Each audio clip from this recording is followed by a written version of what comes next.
حاضری کا شرف حاصل ہے۔ ایک غزوۃ الہند کے بارے میں کافی لوگوں نے معلوم کیا کہ یہ کیا ہے، اس کی حقیقت کیا ہے اور یہ کب معرض وجود میں آئے گا۔ تو اس سلسلے میں چند احادیث میں آپ کی خدمت میں ذکر کر دیتا ہوں۔ نسائی کی روایت ہے، 3173 نمبر حدیث پاک ہے۔ حضرت ابو ہریرہ رضی اللہ تعالی عنہ اس کے راوی ہیں۔ یہ کہتے ہیں کہ وعدنا رسول اللہ صلی اللہ علیہ وسلم غزوۃ الہند، نبی کریم صلی اللہ علیہ وسلم نے ہمیں غزوہ ہند کی خبر دی۔ فَإِنْ أَدْرَكْتُهَا أُنْفِقُ فِيهَا نَفْسِي وَمَالِي، حضرت ابو ہریرہ اپنا جذبہ بیان کرتے ہیں کہ پس اگر میں اس غزوے کو پالوں تو اس میں اپنی جان اور اپنے مال کو قربان کر دوں گا۔ فَإِنْ أُقْتَلْ كُنْتُ مِنْ أَفْضَلِ الشُّهَدَاءِ، پھر اگر میں قتل کر دیا جاؤں تو میں شہیدوں میں سے سب سے افضل ہوں گا۔ وَإِنْ أَرْجِعْ، اور اگر میں واپس آ گیا، فَأَنَا أَبُو هُرَيْرَةَ الْمُحَرَّرُ، تو میں ابو ہریرہ ہوں گا جو آزاد کیا ہوا ہوگا۔ لیکن اس کی حدیث کی اسناد کو ضعیف قرار دیا گیا ہے، تھوڑا سا راویوں میں تھوڑا سا کمی ہے، تو ضعیف روایت ہے، لیکن بہرحال خبر ہے، اس کو مقبول مانا جائے گا۔ دوسری روایت ہے 3175 نمبر، اور اس میں حضرت ثوبان رضی اللہ تعالی عنہ راوی ہیں جو نبی کریم صلی اللہ علیہ وسلم کے آزاد کردہ غلام ہیں۔ یہ کہتے ہیں کہ نبی کریم صلی اللہ علیہ وسلم نے ارشاد فرمایا کہ عصابتان من امتی احرزہم اللہ من النار، میری امت میں سے دو جماعتیں ایسی ہوں گی جنہیں اللہ تبارک و تعالی دوزخ سے بچائے گا، آزاد رکھے گا۔ عصابۃ تغزو الہند، ایک ان میں سے جماعت وہ ہے جو ہند کا جہاد کرے گی۔ وعصابۃ تکون مع عیسی بن مریم علیہ السلام، اور ایک جماعت ایسی ہوگی جو عیسیٰ بن مریم کے ساتھ ہوگی۔ اب یہ تو ہے، اس کا ثبوت حدیثوں میں موجود ہے۔ یہ کب ہوگا جہاد؟ یہ یاد رکھیں کہ یہ ابھی نہیں ہے، یہ قرب قیامت کے وقت ہوگا، جب عیسیٰ علیہ السلام کا نزول ہوگا، جب دجال ظاہر ہوگا، اس وقت کہیں جا کر یہ جو اس وقت جو حملے ہوں گے وہ غزوۃ الہند سے تعبیر کرتے ہیں۔ اس سے پہلے اگر کوئی ایسے معاملات ہوتے ہیں تو وہ نہیں ہیں جو حدیث میں آئے ہیں۔ چنانچہ یہ ابو عبداللہ نعیم بن حماد خزاعی جو سن 228 سنہ ہجری میں فوت ہوئے ہیں، ایک بزرگ ہیں، انہوں نے کتاب لکھی ہے کتاب الفتن، اس میں حدیثیں جمع کی ہیں۔ اس میں دو حدیثیں اس کے وقت کے بارے میں نشاندہی کرتی ہیں۔ حدیث نمبر ہے 1202۔ نبی کریم صلی اللہ علیہ وسلم ارشاد فرماتے ہیں کہ یغزو قوم من امت الہند، میری امت میں سے ایک قوم ہند کا جہاد کرے گی، اس میں جنگ کرے گی۔ فیفتح اللہ علیہم، پھر اللہ تبارک و تعالی ان پر انہیں فتح عطا فرمائے گا۔ حتی یأتوا بملوک الہند مغلولین فی السلاسل، یہاں تک کہ ہند کے جو اس وقت فرما روا ہوں گے، جو بڑے ہوں گے، جو بادشاہ وغیرہ ہوں گے، انہیں زنجیروں میں جکڑ دیا جائے گا۔ یغفر اللہ لہم ذنوبہم، اللہ تبارک و تعالی ان حملہ کرنے والوں کے لیے، اس لشکر کے لیے ان کے گناہوں کی بخشش فرما دے گا۔ فینصرفون الی الشام، پھر یہ شام کی طرف پھر جائیں گے، متوجہ ہوں گے۔ فیجدون عیسی بن مریم بالشام، پھر یہ عیسیٰ بن مریم کو شام میں پائیں گے۔ اس کا مطلب ہے کہ پہلے یہاں جہاد تمام ہوگا، اللہ فتح عطا فرمائے گا اور وہ سب مقید ہوں گے، اور پھر وہ شام کی طرف عیسیٰ بن مریم علیہ السلام کی طرف متوجہ ہو جائیں گے۔ اس کے ساتھ ہی دوسری حدیث ہے 1215، اور یہ موقوفاً روایت ہے، حضرت کعب رضی اللہ تعالیٰ عنہ بیان کرتے ہیں، یہ کہتے ہیں کہ یبعث ملک فی بیت المقدس جیشا الی الہند، بیت المقدس کا ایک بادشاہ ہند کی طرف ایک لشکر بھیجے گا۔ فیفتحها، تو وہ اس کو فتح کر لے گا، یعنی لشکر ہند کو فتح کرے گا۔ وَيَأْخُذُ كُنُوزَهَا، اور یہ اخذ کر لے گا، لے لے گا اس کے تمام خزانے۔ فَيَجْعَلُهُ حِلْيَةً لِبَيْتِ الْمَقْدِسِ، تو پھر یہ جو بادشاہ ہوگا یہ ان تمام زیوروں کو، یہ جو کنوز ہوں گے، خزانے، ان کو بیت المقدس کا زیور بنائے گا۔ فَيُقْدِمُ عَلَيْهِ بِمُلُوكِ الْهِنْدِ مَغْلُولِينَ، اور پیش کیا جائے گا، پیش کریں گے یہ لشکر والے اس پر، بادشاہ پر، ہند کے جو اس ٹائم کے ملوک یا بادشاہ وغیرہ کوئی بھی فرما روا جو ہوں گے، انہیں بندھی ہوئی حالت میں۔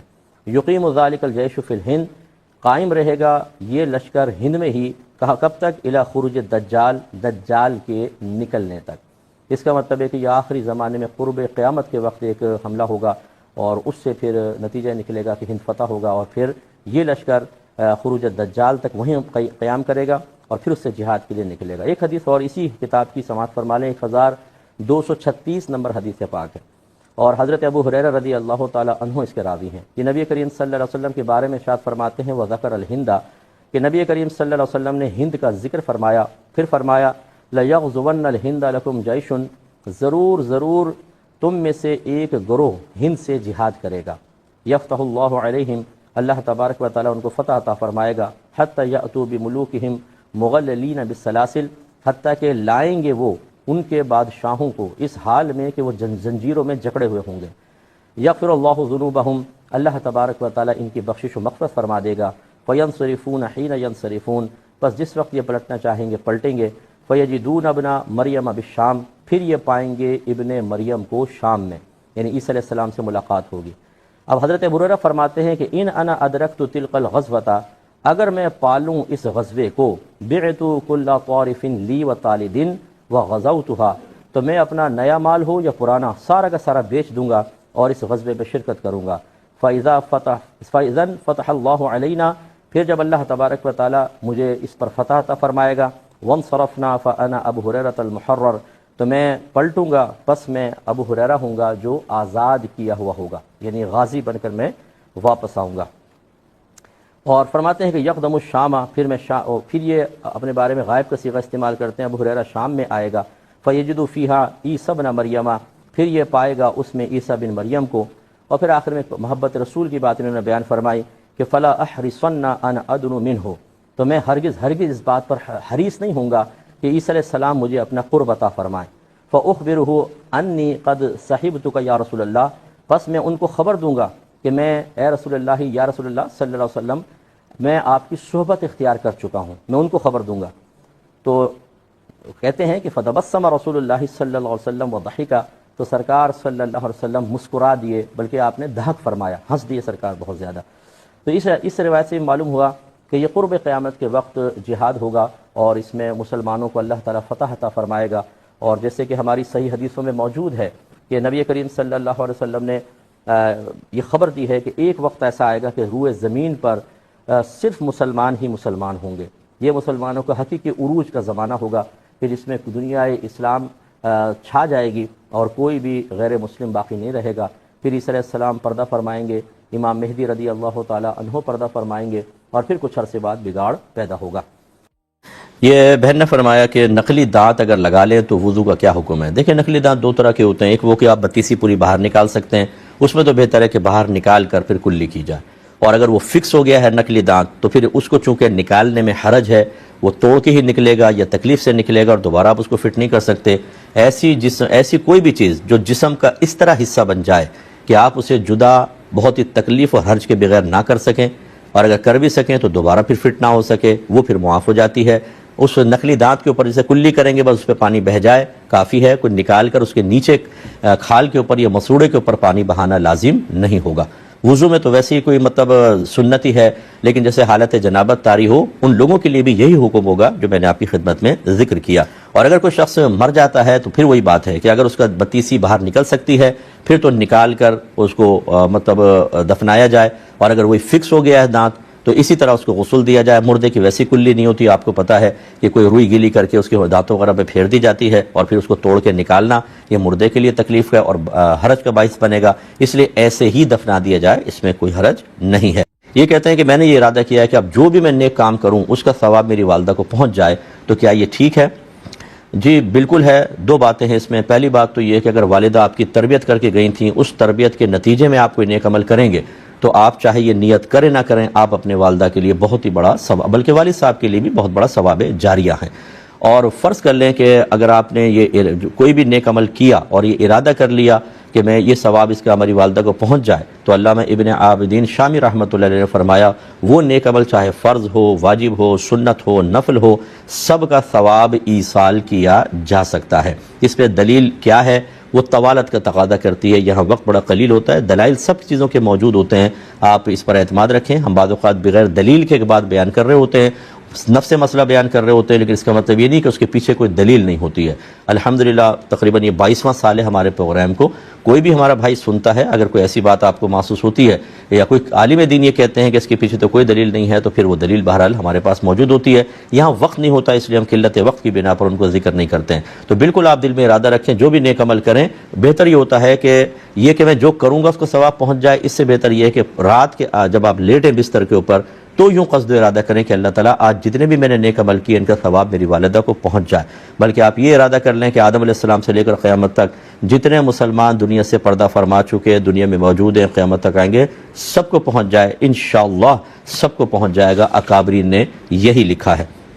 چھوٹے بچے کی الٹی کے بارے میں پوچھا۔ یاد رکھیں کہ چھوٹے بچے کے جسم سے جو بھی چیز باطن سے نکلتی ہے، چاہے وومیٹنگ ہو یا پیشاب ہو، اور بھی دیگر چیزیں جو ہیں وہ نجاست غلیظہ ہیں۔ پیشاب جیسے بڑے کا پیشاب ہوتا ہے بالکل اسی کے مثل ہیں، تو یہ الٹی وومیٹنگ جو بچہ دودھ کی بعض اوقات سفید دودھ کی الٹی کر دیتا ہے جب پیتا ہے، یہ بھی نجاست غلیظہ ہے اور پیشاب کی مثل ناپاک ہے۔ لہذا اگر کپڑوں پر جیسے یہ ایک ہتھیلی ہے، اس میں آپ پانی ڈالیں، قطرے گرنا شروع ہو جائیں تو رک جائیں، جتنا یہ ہے ہتھیلی کے اندر یہ 1 درہم کہلاتا ہے۔ اگر وہ بچے کی وومیٹنگ 1 درہم سے زیادہ ہے پھر تو نماز ہوئی نہیں، اگر 1 درہم کے برابر ہے تو نماز ہو گئی، لیکن واجب العیادہ ہے، دوبارہ پڑھنی ہوگی۔ اور اگر 1 درہم سے کم تھوڑی بہت الٹی لگی ہوئی تھی، نماز ہو جائے گی، خلاف سنت ہوگی، ثواب میں کمی ہوگی، لیکن نماز کے لوٹانے کی حاجت نہیں ہے۔ اور اس میں بھی افضل اولا یہی ہوتا ہے کہ پہلے صاف کیا جائے۔ اس سے ہماری وہ بہنیں ذرا درس حاصل کریں جو بچوں نے میٹنگ کر دی، بس یہ دوپٹے سے صاف کیا، نماز کا ٹائم آیا اسی کپڑوں کے اندر نماز پڑھ لی۔ یا جو عوام میں معروف ہے کہ چھوٹے بچے کا پیشاب تو پاک ہوتا ہے، کس نے کہا کہ پیشاب پاک ہوتا ہے؟ نبی کریم نے ہر قسم کے پیشاب کو ناپاک قرار دیا ہے۔ اور یہ جو روایات میں آیا کہ بعض اوقات لوگ بچے کو سرکار کی گود میں دے دیتے، بچہ پیشاب کر دیتا تو سرکار پانی لے کے اس پہ چھڑک دیا کرتے تھے، تو یہ اس سے ایک نتیجہ نکالا بعض نے کہ شاید بچے کا پیشاب پاک ہوتا ہے، دیکھیں دھویا نہیں، صرف چھڑک دیا۔ علماء نے فرمایا کہ یہ اصل میں صرف اس وقت معمولی سی اسمیل کو ختم کرنے کے لیے تھا۔ یہ کہاں ثابت ہوا کہ سرکار نے بعد میں نہیں دھویا تھا؟ کیونکہ جو پیشاب کے ناپاک ہونے کی احادیث ہیں وہ مطلقاً ہیں۔ مطلقاً مینز وداؤٹ اینی کنڈیشن، اس میں بالغ نابالغ کی کوئی قید نہیں ہے۔ وَاسْتَنزِهُ مِنَ الْبَوْلِ فَإِنَّ عَامَّةَ عَذَابِ الْقَبْرِ مِنْهُ، سرکار نے فرمایا کہ پیشاب کی چھینٹوں سے بچو، کیونکہ اکثر عذاب قبر پیشاب کی چھینٹوں کے باعث ہی ہوتا ہے، تو لہٰذا یہ ناپاک ہوتا ہے، اس کا اچھی طرح خیال رکھیں۔ میری کتاب طہارت کے مسائل اور احکام خرید لیں، یہ بیسٹ بک ہے طہارت کے مسئلے پر۔ عوامی لحاظ سے طہارت کا شاید کوئی ضروری مسئلہ ایسا نہیں ہوگا جو آپ کو عام فہم طریقے سے اس کتاب میں نہ مل جائے، ضرور گھر میں رکھیں۔